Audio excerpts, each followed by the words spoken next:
Welcome, welcome back to the View.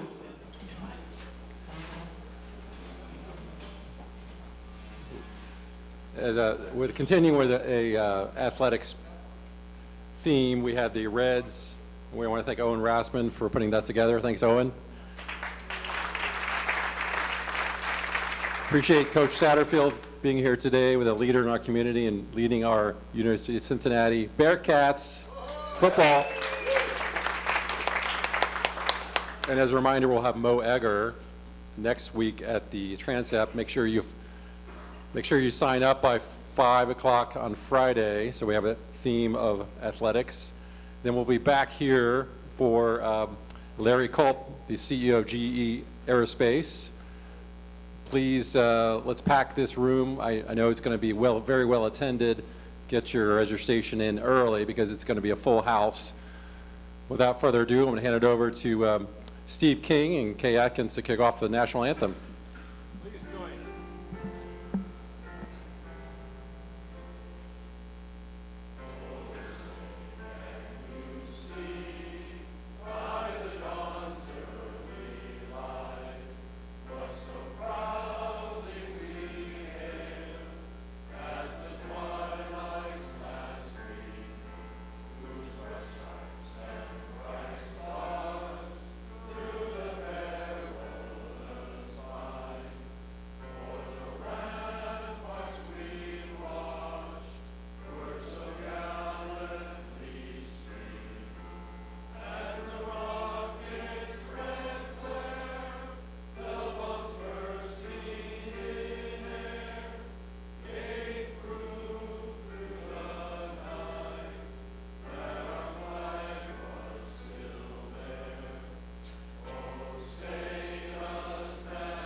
Thank you. I also want to have a thank you to Gary Kendall for the bowling team. They had their end of the year competition, and thanks for inviting me. And we'll be heading up to Dayton to deliver the trophy that we will be winning back next year. So I want to bring up to the stage Michael Velardo to recite our four-way test and invocation. Thank you, President Eric. I want to do something a little different today. Usually when we lead the invocation, we ask you to close your eyes and bow your heads. I'm going to ask you to turn around and look out the windows at the view. We've not taken advantage of this. I think you can pray with eyes open, taking in the creation that is around us and being grateful for it. Generous God, we look out over this city. We see creations of your hand and creations of human hands, and both inspire us. There's the Ohio River, intricately linked to the history of this town. There are buildings that support the community in which vocations are fulfilled. We see buildings where international corporations work to guide their efforts, make decisions that impact millions. There are buildings of smaller businesses that are no less important to countless lives. And there are mom and pop shops where a family's dreams of hard work and prosperity take shape. Dominant to the scene before us are sport stadiums, where the finely honed skills of athletes compete on the national stage and have provided generations with entertainment and excitement. Today we have a leader in that world of sport and competition with the coach of UC's football team. We're grateful for his willingness to speak to us today. But even more, we're grateful for how he works to shape young men to become leaders in this and other communities around the country. We don't want to forget that there are those among us and around us with needs, some reeling from devastating storms and rising floodwaters, some feeling the loss of a loved one, an illness, or a concern. Hold them in the palm of your hand and remind us of our place in this community and how we can serve our neighbors near and far. We pray in all the holy names of God. Amen. Okay, turn back around. Now join me in the four-way test of the things we think, say, and do. Is it the truth? Is it fair to all concerned? Will it build goodwill and better friendships? Will it be beneficial to all concerned? Be seated. Thanks, Michael. Going to bring up Don Catchman to announce our guests and visiting Rotarians. And as we welcome our guests, we want you to become part of our Rotary family. Talk to your neighbors sitting next to you and learn more about Rotary and learn more about us in the future. We welcome you as not only guests today, but future members. So Don? Thank you, President Eric. So my name is Don Catchman. I'm going to be introducing today's prospects and guests. I hope everybody can hear me okay. What I'd like to do, since we do have a decent number of people, I'll introduce everybody. Please stand, and then we'll save the applause. We'll save the applause for the end. Thank you, Sarah. Larry Brandstetter, Brandstetter Carroll, prospect of Bruce Brandstetter. Thank you for listening to me. Alan Amini, prospect of Michael Schatzman. Kelly Lund, prospect of Girl Scouts of Western Ohio, prospect of Carol Cerrone. Matt Boyko, prospect of Andy Magenheim. Byron Gustin, guest of Bruce Buchner. Corey Curry, guest of Michael Vassar. Warren Weber, guest of Doug Bolton. Welcome, Warren. It's nice to see you again. Zach Benny, guest of Chris Moyer. And Paula Harper, guest of Doug Bolton. Now, please give them all a round of applause. Thank you. Thanks, Don.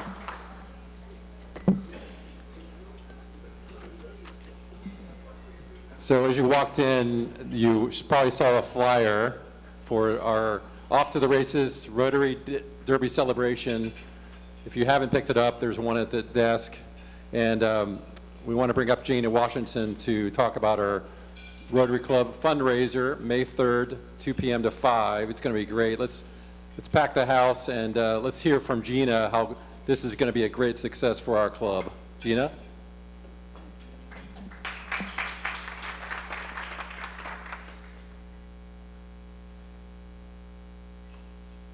Adjust. Okay, here we are. Thank you. Well, hello, everyone. It's so exciting to be here. I really, truly feel, this is not on my script, so I'm going to just kind of go off the beaten path, but I truly feel fulfilled when I come to a Rotary luncheon or when I'm around any of the Rotarians. I'm a recent member, and I truly enjoy being here, not only for professional development, but like also spiritual. It's just an exciting, group and organization to be a part of, so thank you. All right, so we are off to the races. Rotary Derby Day is right around the corner on Saturday, May 3rd from 2 to 5 p.m. And we can't wait to celebrate with you at our first ever event of this kind. This is more than just a great time. It's an amazing fundraiser supporting the impactful work we do through the Rotary Club of Cincinnati. We'll have music, games, festive drinks, and a vibrant derby-themed atmosphere. Perfect for mingling, celebrating, and making a difference together. And of course, we want to see you in your best, like I said last time. Come on, ladies, bring your biggest hats. And gentlemen, come dressed to impress in classic derby style. It's going to be a day full of flair and fun. Tickets are $45 and must be purchased in advance through DACDB or by using the QR code on the flyer that's on the table or in the back. No tickets will be sold at the door. So make sure to grab your tickets soon. So let's come together, raise a glass, and make our first Rotary Derby Day one to remember, Saturday, May 3rd. We'll see you dressed to the nine and ready to celebrate for a great cause. Thank you very much.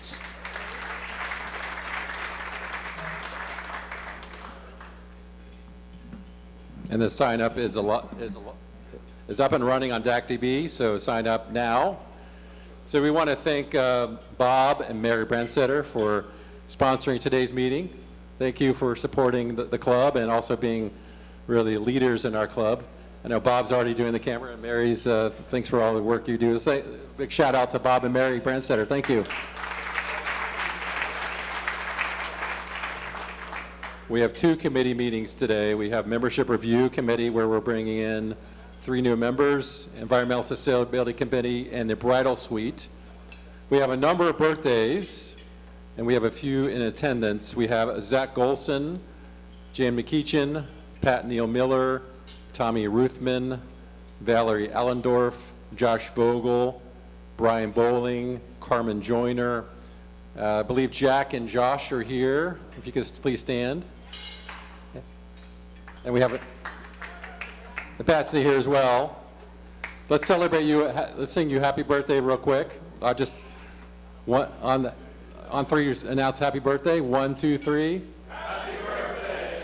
All right. And we had a big winner last week. It was Andy Megenheim was the big winner. It was $641 in the big pot last week. The big pot has gotten smaller, but still it's there for you. We're going to have split the pot, and we'll have Coach Satterfield pick the winning ticket.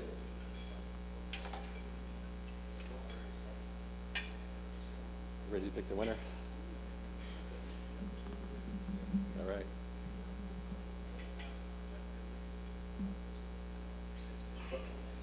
All right, it's $45 to the winner and $45 in the big pot.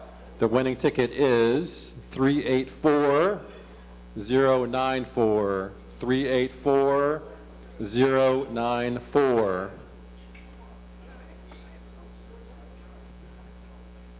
One more time, 384094. I want to, if it's not, there we go. We got a winner. Winner, winner.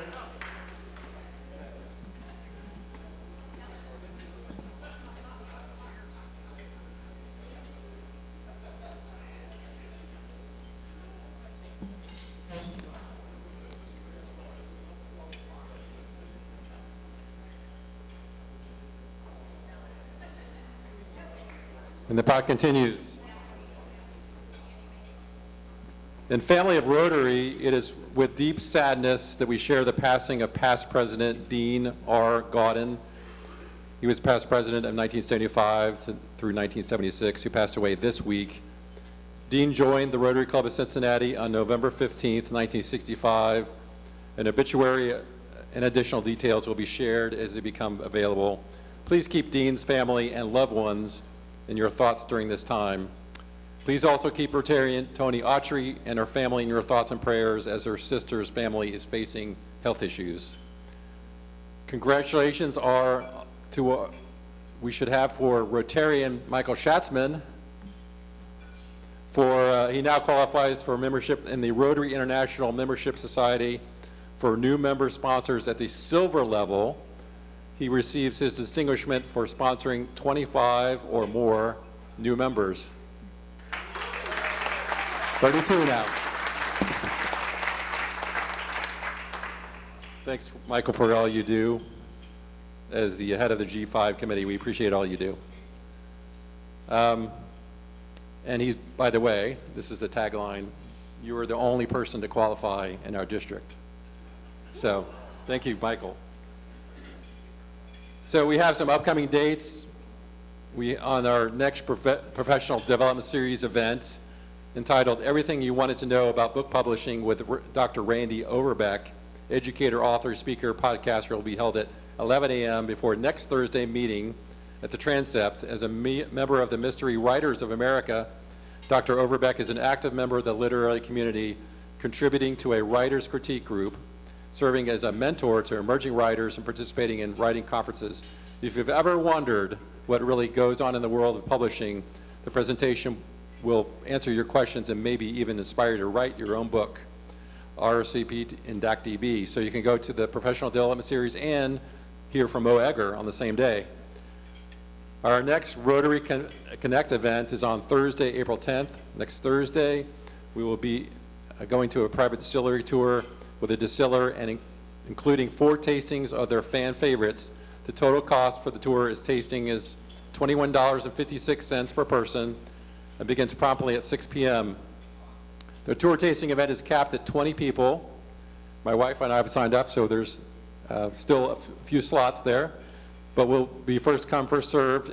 In addition, we will have tables reserved in the Chandelier Bar tap room for anyone else who wishes to join separately for the tour tasting. This will be free of charge. Table reservations will begin at 5:30, RSVP and DACDB. The next Rotary After Hours will be held on Friday, April 11th from 6:30 to 9:30, hosted by Rotarian Katie Crossan and our partner Max Kobe on Taft Road Lane. Max's home has been in the family for several generations, has a sweeping view of the Ohio River, and is a neighbor to Vice President J.D. Vance. Because of this close proximity to the Vice President's home, we require all RSVPs through DACDB, so if needed, they can provide it to Secret Service agents on premise to allow you to pass any barricades. Please feel free to bring your spouse and a guest. The more the merrier. Registration is a must for the Rotary After Hours. Last update, please join us for our next neighborhood coffee on Tuesday, April 15th from 8 a.m. to 10 a.m. at Viva Coffee Roasters on Madison Road in O'Brienville. Without further ado, I want to bring up Jason Rinsky, who's going to introduce Coach Satterfield. Thanks, Jason. All right, thank you, President Eric. So good afternoon to everybody. Anyone who knows me quickly learns how big of a UC fan I am, which is why I'm particularly excited about today's speaker. In fact, okay, maybe just one person, my wife, might think a little too much of a fan, except on game days when she enjoys tailgating as much as anybody else. So while considering what to share about Coach Satterfield, UC's football coach, I knew some of the uninitiated would like the stats, including things such as he's getting ready for his 3rd season as UC's 43rd coach in UC history. After a successful college career as the quarterback of Appalachian State, where his achievements included becoming the head coach at his alma mater and guiding them to 3 NCAA Division I FCS national championships, as well as 8 conference titles. And there was a comment Bob made earlier about there maybe being an OSU fan in the house. Some may recall a game that he coached back in 2007 when Appalachian State had that legendary upset of, at the time, number 5 Michigan. He's also, look, obviously some Ohio State fans in the house. Look, there are a lot of additional stats and accolades I could share, but since this is a business group, and although it's somewhat incomprehensible to me, I grasp not everyone's a sports fan. So let me share why I thought Coach Sat would be a great Rotary speaker. Being a major coach is far more than X's and O's. You think about the realities. Essentially, the CEO of, 150-ish or so organization. It requires expertise and skills in things like recruiting, developing, and retaining talent. That's not just staff, that's now players. It's operating within a budget, includes balancing traveling expenses, what games to schedule home and away, because there's financial impact to all of that. Time management, balancing workload for not only he and his staff, but for the players, right? There's schoolwork, there's training, there's recruiting, there's traveling. And now for the first time ever, there's payroll management through that, what I'll call dreaded four-letter word, NIL. So all things as business leaders we can all relate to. In other words, being a football coach is far more than coaching. So like I'm sure each of you are, I'm looking forward to hearing about all of these and more. So please join me in welcoming football coach Scott Satterfield.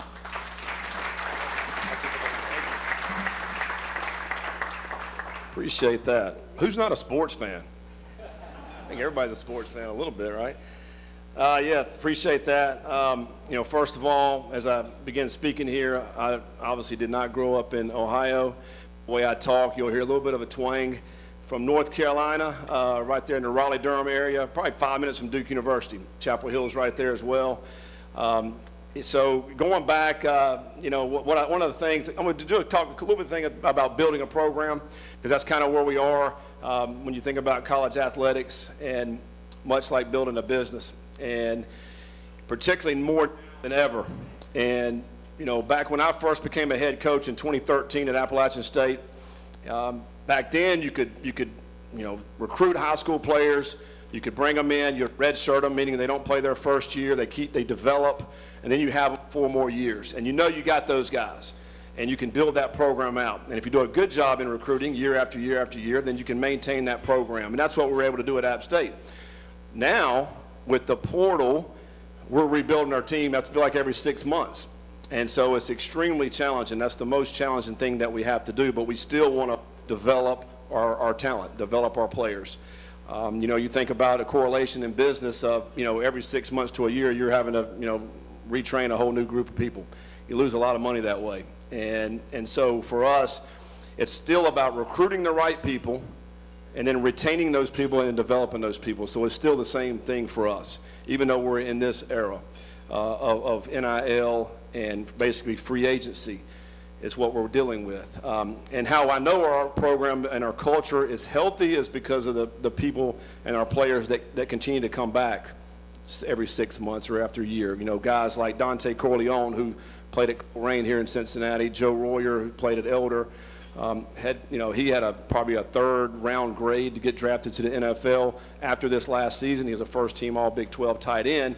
Well, he wanted to come back. And so decided to come back and play another year. So, it just tells you kind of where our culture's at, which I think is extremely important. So when I first got hired 2.5 years ago, when you're building out a staff, for me, obviously I want talent. I want to get the people that know how to do their job, but more importantly for me, it's about what's right here, and it's what's inside. It's the integrity, it's the character, because of the people that we bring in the building, they're going to be recruiting those same type players. If you have maybe some talented people, but they don't have the right character or integrity, then what are they going to go try to recruit to bring into our program? So to me, it's more about that than it is anything else. And then when I'm recruiting players, it's the same thing. And I tell players this all the time. Your film, when we watch your video and watch you play football, all right, that piques our interest as coaches. But then the real recruitment starts. Then we go talk to the coach about you. What kind of leader is he? How does he work in the classroom? When we talk to guidance counselors or principals, we talk to the family members, and you get a sense about what makes this person tick. That's so much more important than just the film. So when you're building out a program, then to me, we're all going to face adversity. Everything that we do, whether it be business, whether it be athletics, you're going to face adversity. You're going to go through some tough times. Well, if you don't have character, you don't have integrity, you don't do things the right way, it's going to be very difficult to go through those times. There's going to be a lot of pointing the fingers and a lot of blame game, and it wasn't me, it was somebody else. And so but we want those type of individuals in the locker room and on our staff that are going to do things the right way. They're going to own up to things that don't go right, and then we're going to be able to work together in trying to get that fixed. So we knew coming in it was going to be a challenge. When I got hired, majority of the players get in the portal. It was a thing to do. Let's get in the portal. Let's see what's out there, because, Coach Fick did a great job. He left, goes to Wisconsin, and then, all right, here comes some new coach. We don't know this coach. We don't know who he's going to hire. And as a player, you're a little bit scared of the unknown, so guys jump in the portal and they go other places. And then, we're trying to scramble to try to find some players to go out and play. And, oh, by the way, we're moving up into the Big 12, so it's a new conference. Our first game's Oklahoma. I'm like, man, way to break us in easy there, and so that's our first conference game in the Big 12. Is difficult season, to say the least. We learned a lot, and I don't know the players when I first get here. All new guys. We're trying to learn them. Well, we went through some adversity that year. It was difficult, and so but the ones that I felt were not strong enough internally, then we're going to have to move on from those guys, and let's go get some guys in here that are strong internally. So we did that last year, and then before the season started, I felt a lot better about it. We started out 5-2 last season and beat Arizona State. It was a good football. They ended up winning the Big 12 last year. We beat them at Nippert last year. And then we just did not finish the season out strong enough. And so another round of recruiting. You go back and you go bring some more talent in here. You retain your talent that we had that were good players from last year, and then you bring some more guys in, and you build on that. So the trajectory is going in the right direction. This year will be our best team since I've been here, and so we're looking forward to this year. And our first game this year, we play at Arrowhead Stadium, the Kansas City Chiefs Stadium. We get to play Nebraska. That'll be our first game, and that's a team that they went to their first bowl game, I think, in 8 years last year. So they've done a really good job. So that'll be a great opening game for us. But it's still, for us, it still comes back to the people. Now, we have a few core values that we kind of stand upon. The first one for us is an acronym, EAT, and it's just effort, attitude, and toughness, really. And it takes zero talent to have these things that we're looking for. Everybody can give great effort when you come into the building, whether it be in the classroom or in the weight room or in the football field or in business. You can give great effort. You can work your tails off. You can have a great attitude. We all have a choice on our attitude. We can come into the building with a grumpy attitude because the dog messed in the floor and my wife or husband didn't do what they were supposed to do, and I come into work and I'm a little bit grumpy. Well, you can have that attitude, or you can have a positive attitude, come in and ready to work. And that's what we try to promote in our building, with that positive, great attitude. It doesn't mean we don't correct our guys. We do, but we want to have a great attitude when we're doing it. And then the last one really is toughness, but it's mental toughness. You think football would be physical, but it's not. It's the mental toughness, and this translates in anything. We have a lot of people that say things you can't do. A lot of people try to put you down. Well, you can't do this, you can't do that. You got to be strong mentally, and you have a bad day. We have a bad day on the field. Maybe I didn't do good, or maybe I had, in the weight room, I didn't hit what I needed to hit in the weight room, or we lost a game. Well, how much mental toughness do I have to come back from that?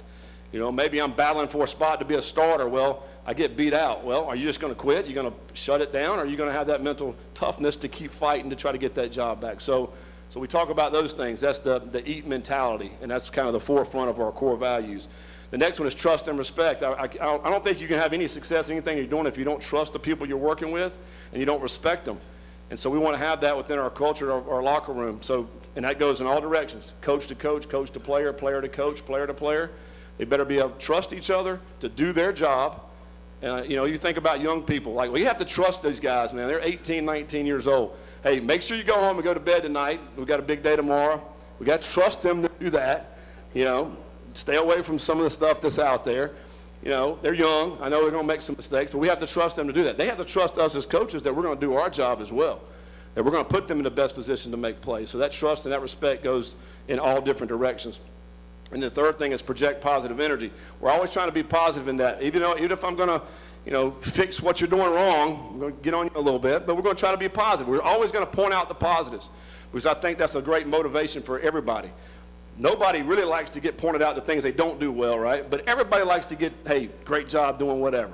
Pat on the back, that's a great job.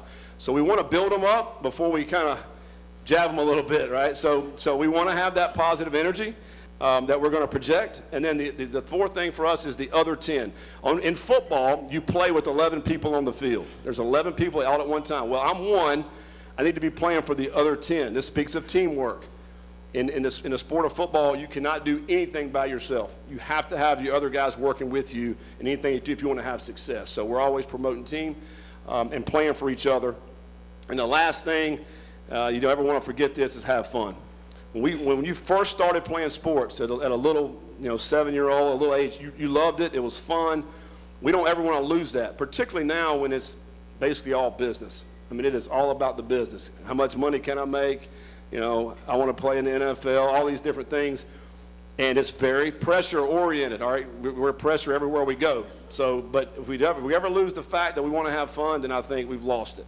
And so everything that we do, we want to try to have fun. The competition in practice, in the weight room, everything that we do, we try to have fun with that. So those 5 core values, I think, is what we stick with. And then obviously it's all about the people and bringing the right kind of people within our program.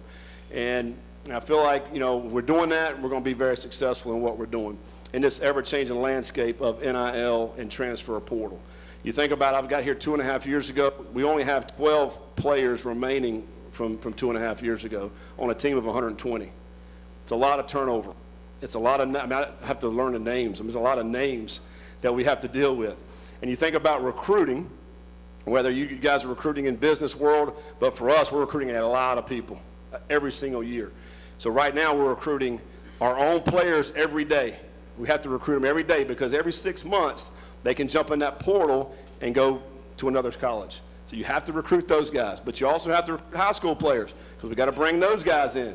We just signed 20 in December, 20 brand new high school players, 12 of which showed up in January. They came in early, graduated early to come in and start working out.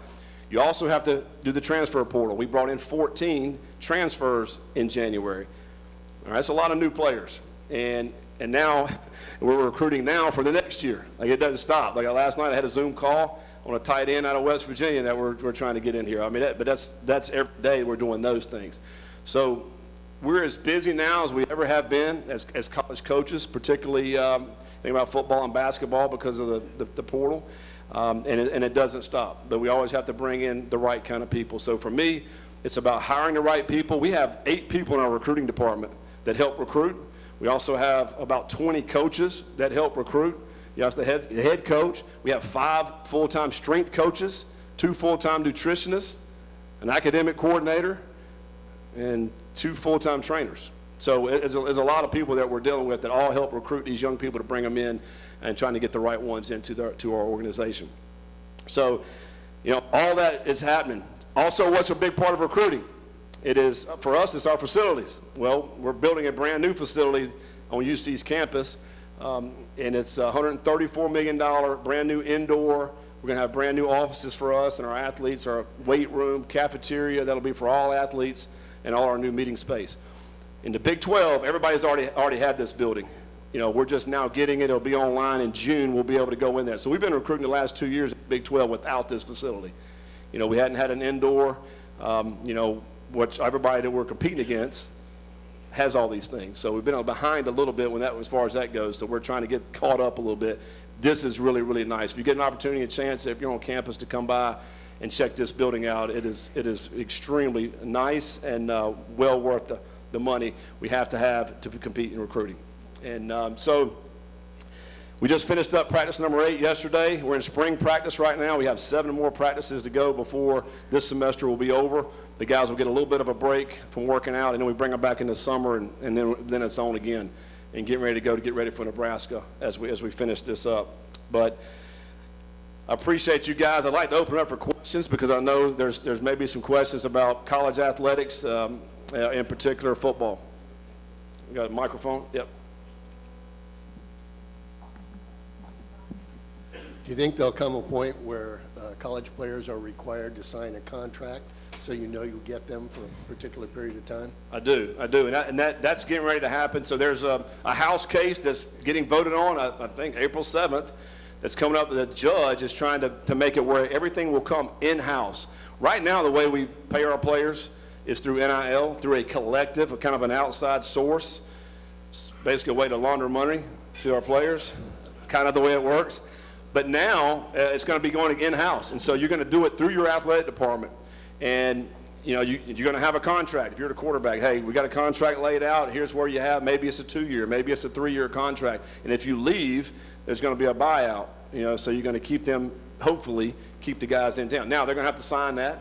Some players will probably bet on themselves and say, hey, there's really no different than like the Bengals. Hey, I'm going to be a free agent. I'm going to bet on myself right here. Or let me go ahead and sign and get that security for that 3 years. So that is happening, absolutely. What kind of financial counseling are these players getting?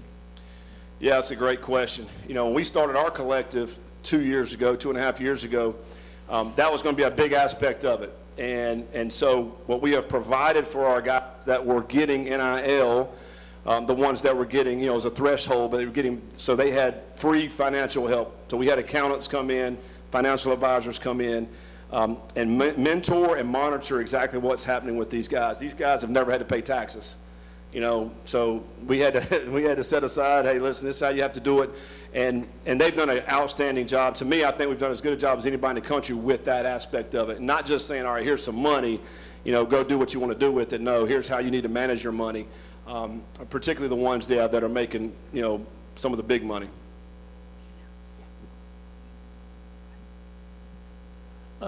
Coach, well, where do you see the college football generally leading?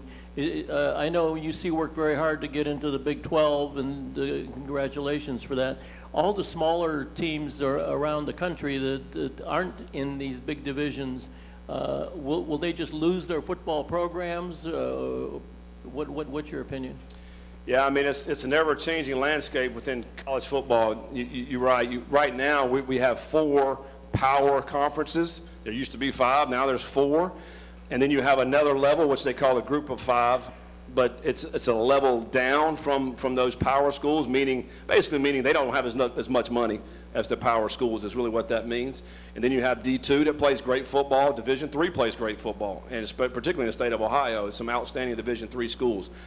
I don't foresee anybody, any of these programs in the lower levels changing much. I think they're going to continue to do the things they've done. And I do think there may be a change at the power level. I think that's where it may change a little bit.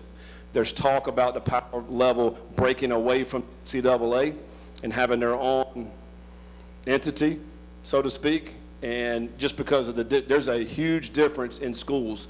You guys mentioned App State went and beat Michigan, back in 2007. Well, the amount of money that Michigan spent on their program compared to what we spent at App State is not even close. So that's why it was such a great upset. It shouldn't have happened. It never should happen. So there's a big disparity between the power schools and your smaller schools. And so, but I don't think in the landscape it's going to affect the smaller schools. I think they're going to continue doing the things that they've been doing. Thank you, Coach, for being with us today. How long before the Ivy League figures this out and makes the Big 4 conferences look really bad? Probably a long time, I think. I don't really think the Ivy Leagues care a whole lot about football other than their 10 games. It's funny because Ivy Leagues were in FCS or 1AA where I was at App State, but they didn't play in the playoffs. They were just getting their 10 games in regular season and then on to academics. So I think they're there for that, and they'll probably continue to keep it that way. Hey, Coach, thanks for being here. The question I have has to do with the players transferring in and out of these schools. What kind of academic requirements are these guys going to class? Mm-hmm. I mean, I can't believe with all the transfers in and out that these guys are going to class. Yeah, that's a great question. Us as coaches are saying the same thing. I think it's a disgrace for what they've done, because it used to all be about APR, which is academic progress rate, staying on track to graduate, and your graduation rate. That used to be a question that all the parents would ask. What's your APR rating, and how many of your kids are graduating? That used to be all they talk about. Not so much anymore. I don't know that they really care about it anymore. But there are still rules. You still have to have degree progress has to be there after your first year. So much of your schooling has to be done. Second year, third year, so on and so forth. To speak on that, it's very important for us at Cincinnati. We had our highest GPA in the history of Cincinnati football last semester. It was a 3.26 GPA for our football team. So we did an outstanding job with it. 55 guys were over a 3.0, and which is tremendous. And we just had our academic meeting today. We meet on academics every week, every Thursday. And right now, we're sitting about that same GPA, so we're gonna duplicate it again. Probably going to be higher this semester. You got to think that's during the season too last year, where guys are playing games, and so we're really proud of that. We're sticklers for that. In the last 10 years, all the players that have gone on to the NFL, every single one of them have their degree. 100% have their degree, which everybody can't say that. So the only one that didn't have their degree was Sauce Garner, because he left after 3 years, but he came back last year and finished up his degree. So we're going to make sure they get that. Coach, probably bleed red and black more than Jason. Season ticket holder since the days of Ralph Staub, so that'll tell you something. All right, so I'm going to ask the football question. You brought Coach Veit in. We were 85th last year in total defense, 112th red zone defense. Personnel or schemes, you changed with Coach Combs. What's going to make that improve this year? Yeah. This is the first time in 5 years we have the same defensive coordinator back-to-back years. That's going to help. So we're running the same defense. We do have most of our front seven are back from last year's defense, which I think are much better now. They've done a better job this time. And then we did go out and get some more players in the secondary. To me, that's where we were really lacking in the first 2 years we were here, is getting beat deep down the sideline, secondary play, corners and safeties. We went out and got some really good players that I think will. Christian Harrison started 7 games at Tennessee last year. It'll be one of our safeties coming in. Taden Barnes started last year at another school. He's going to be, so I feel like we're going to be much better in the secondary. That'll certainly help our defense. And then we got to stay healthy. We lost 2 starting defensive linemen in the summer of last year, right before the season started. That's extremely difficult to try to go in, shorthanded. And so hopefully we stay healthy, knock on some wood. But I feel like we're in way better shape this year defensively, hopefully, because you got to be able to stop and slow down teams for sure. So, Coach, what do you think is going to happen about all the dark money that apparently is creeping into the programs? You may have read the article about Duke University basketball, that they apparently are now dealing with a lot of dark money, and that's the reason that they're moving ahead so well.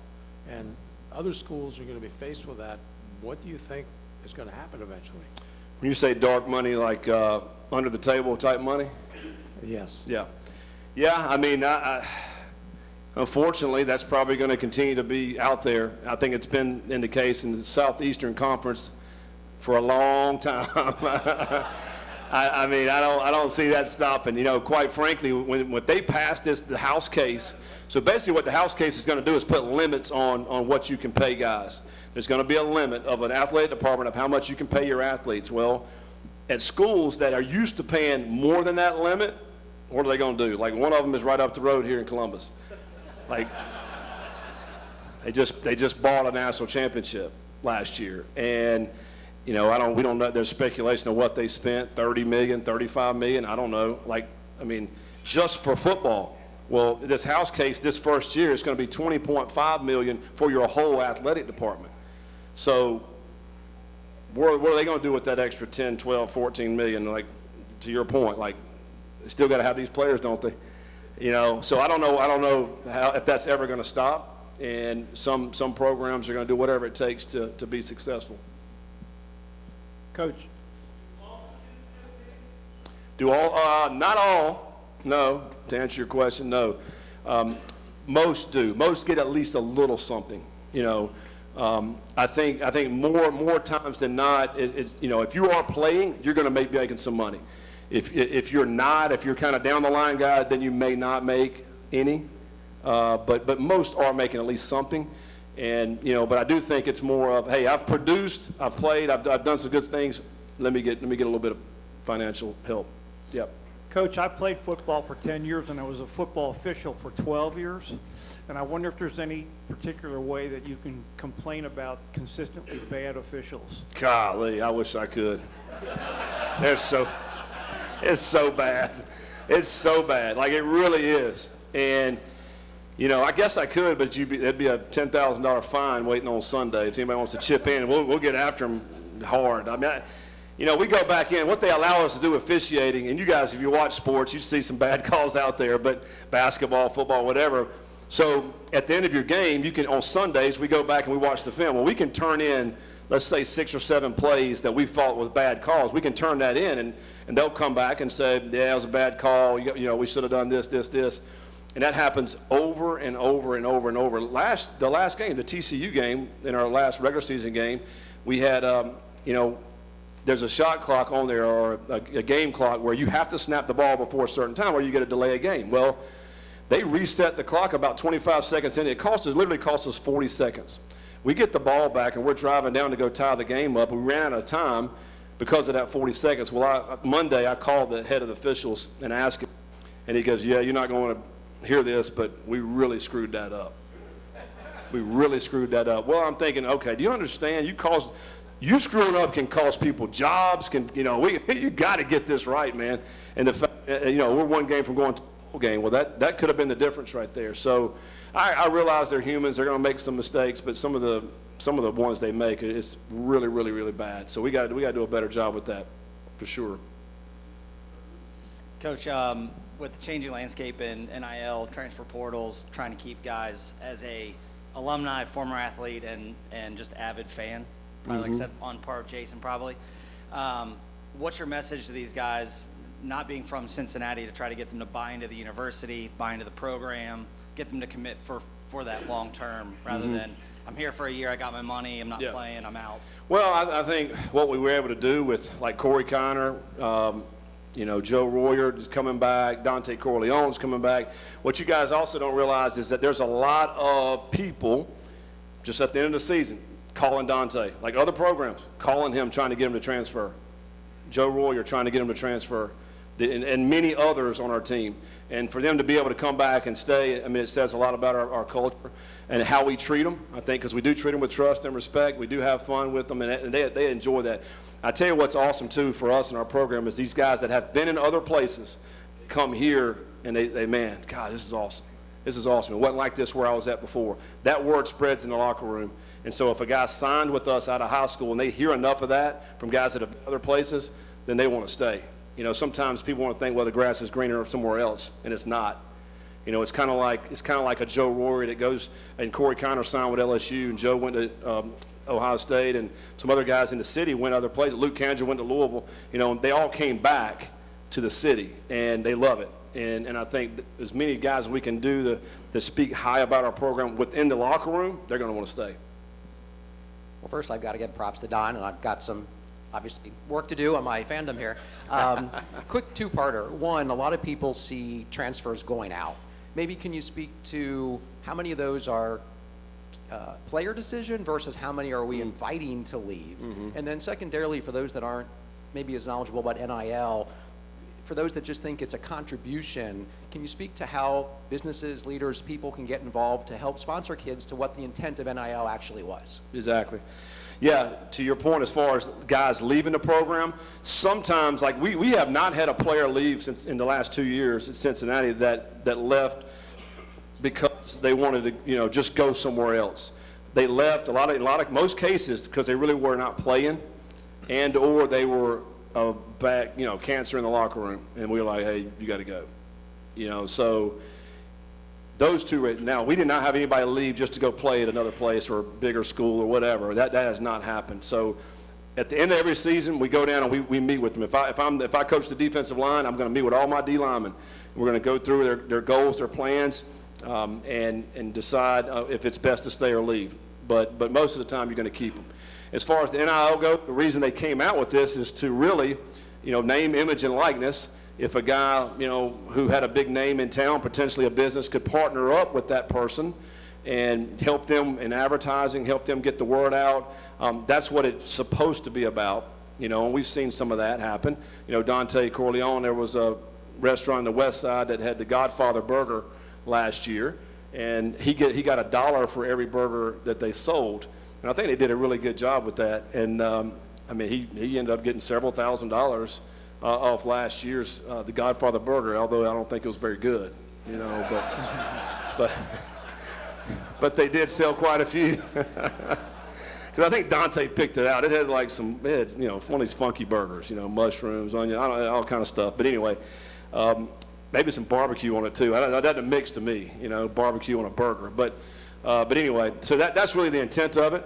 And when you have some really like national players. Like, for example, Ohio State's got a wide receiver that's probably the best player in the country. His NIL value last year is $4.5 million. And he's an incredible player. So, and he's, they go win a national championship. So this year coming up, he will probably have even more opportunity, to partner up with businesses in Columbus there particularly and really make a big name for himself. You see some other athletes that are out there, throughout the country that have big names, big brands. I don't even know her name, Liv Dunn at LSU, the gymnast. She's got a big brand and name, and she's making millions. And so I think it's all about that and marketing and brand. Yeah. Absolutely. Yeah. It's just all kind of levels. Like, so, some of the guys may only, may get, $300 or $400 or $500 for going to doing something. We got guys that, hey, go down to this business on this Saturday. Hey, you hang out and shake hands to people coming in. They'll pay them $500 for that or something. So there's all kind of levels. It's not just the big $1 million levels. And our guys are willing and able to do anything too. They love it. They like getting out in the community and and obviously they love their opportunity to go out and try to make a little few extra bucks. Coach, now that you've been here for about the average tenure of a college football coach, you can speak your mind about this question. What surprised you about the University of Cincinnati and Cincinnati in general good, as well as what surprised you bad? Yeah. Well, I think good is how awesome living here is. Like my wife and I love living here in Cincinnati. We live in Hyde Park. So convenient to everything. I love the people. I think it's a blue collar community. I think people, work hard. I think there's a lot of pride in it. So all those things we absolutely love. And I had heard my neighbor, when I was at Louisville for 4 years, my neighbor was Chris Mack. He was basketball coach at Xavier. And so he was my neighbor there. He used to talk about, and he grew up in Cincinnati, he used to talk about how great a city it was, and I really hadn't spent any time here. But it's awesome. So we love living here, and so it's easy to sell the city. It's easy to sell this to recruits and our staff. And also the fact that we have, one of the oldest on-campus stadiums in the country, which I think is awesome. Nippert Stadium is incredible. That's the history there. I love the vibrant campus. So that's the positives. What I didn't really understand or know is like how far behind we were in facilities, which in football is big. When you got to think about when you're recruiting someone and they're going to visit, West Virginia, Maryland, Pitt, and then they're coming to visit us, and they're like, all right, where's your indoor? Well, we don't have one. How are you going to get me ready physically when I get banged up? Well, this is kind of our training room that everybody's in. It's like a zoo down there compared to where they're going to these other schools. And so now, that's why I mentioned the new facility. That's going to be a game changer for us to be able to show what recruits and walk in here. Here's how we can get you ready. We got 5 different kind of tubs, hot tub, cold tub, treadmill tub. Got a steam room and a sauna that's going to be in this. We got, sleep rooms, cryo. There's so many things to get your body right that we didn't have before. So we needed that. So we're getting that fixed. With all of the player turnover that you've talked about having, a lot of us own businesses here or lead teams here, and we have our own issues with turnover all the time. Yeah. So what are some of the tips or tricks that you guys have found with having to replace so much institutional knowledge, especially at the player level? They don't have anybody to really follow because those senior leaders might have left. What are you guys doing as a leadership team to make sure that company culture is established all the way throughout? Yeah, no, that's a great question.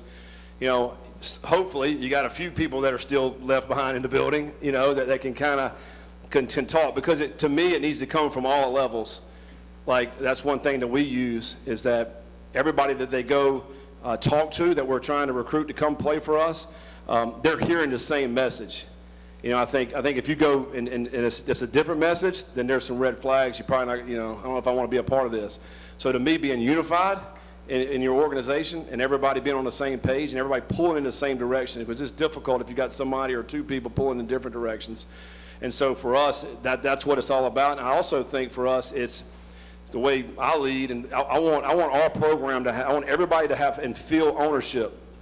Like I don't want it just to be like a dictatorship. I want everybody to feel like they got a piece in the game. And I think when you feel like that, then you have a lot more pride about it. You don't want to let your person down beside you, and you want to do your job and pull your weight. And I think if that's the kind of culture you've created, then people want to be a part of that. They feel like they got a say. They feel like they matter within the organization. I feel like if you don't have that, then you're not going to give your all. So that's a couple things.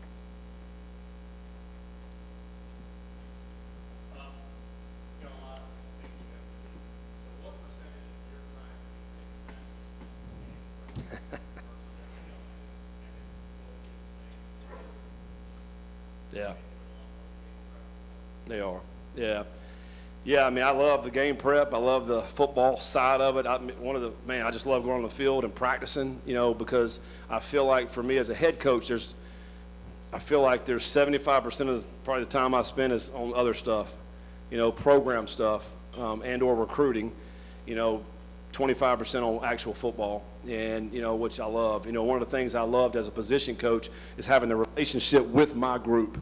Like we have, it's an intimate relationship you have with your position group. You're able to, you take them out to dinner, you take them to your house, you're with them every single day. And as a head coach, it's kind of like this room here. I can't have it's hard to have individual great relationships with the whole team. There's some guys you do, but I do miss that piece of it because of the relationship piece, you know. But yeah, I'd say 75% is outside of the X and O's. Coach, Yep. I must say, I'm not a huge sports fan, but you remind me of Ted Lasso. And so I say thank you for all that you're doing. Yeah, I hope that's a good thing right there. Appreciate that. I like that show, by the way. Excuse me, the basketball team recently announced they have a general manager. Do you have a general manager? We do. Okay. Yeah, as a matter of fact, when I got hired, that's one of the first hires. We were early in that, in naming a general manager 2.5 years ago. There wasn't many football programs that had a GM at that point in time. Kind of saw all this stuff that was getting ready to happen and felt we needed that. You know, so mainly what our GM does, roster management, and then also salary cap. You know, that's where we're headed.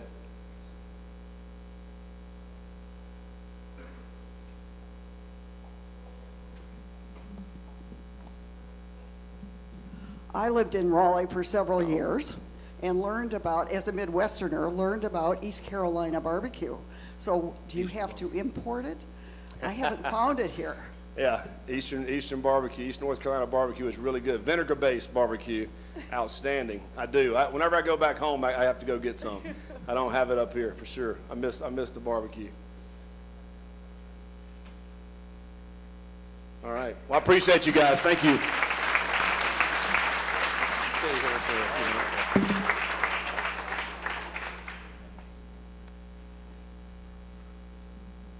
Send a round of applause for Coach Satterfield. And thanks to Jason for bringing him here. So thanks, Jason. And I just want to make a, you know, Al Conscious is the head of the programming committee. I want to thank you for all your great work this year, and you're putting together a great team. If you have ideas of people, sit down with Al, send him an email, send the office an email as well. We want to have the best year ever for Lisa's year. So I want to thank Coach for being here today. Two things. We're making a donation in your honor for End Polio Now, which is a multi-year effort that Rotary International is focused on eradicating polio throughout the world, and we're that close to closing that, so we're making a donation in your honor. And then we also, you saw the view as Michael Velardo out the view here with the bridge. We're going to give you a coin, Rotary coin, that has the beautiful skyline on the one side and the four-way test that is our mission of our organization, Rotary International. Just to remember today, and we appreciate you being here. And I don't know if you have to head out or you.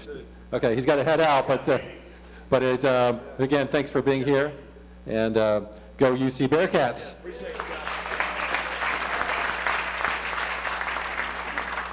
A few reminders: we have membership review committee in the Highland Room, environmental sustainability committee in the Bridal Suite. Mo Egger next Thursday back at the Transept, and make sure you sign up for Off to the Races. Gina Washington can answer any questions about that event. And go out and have a great rest of the week. Thank you.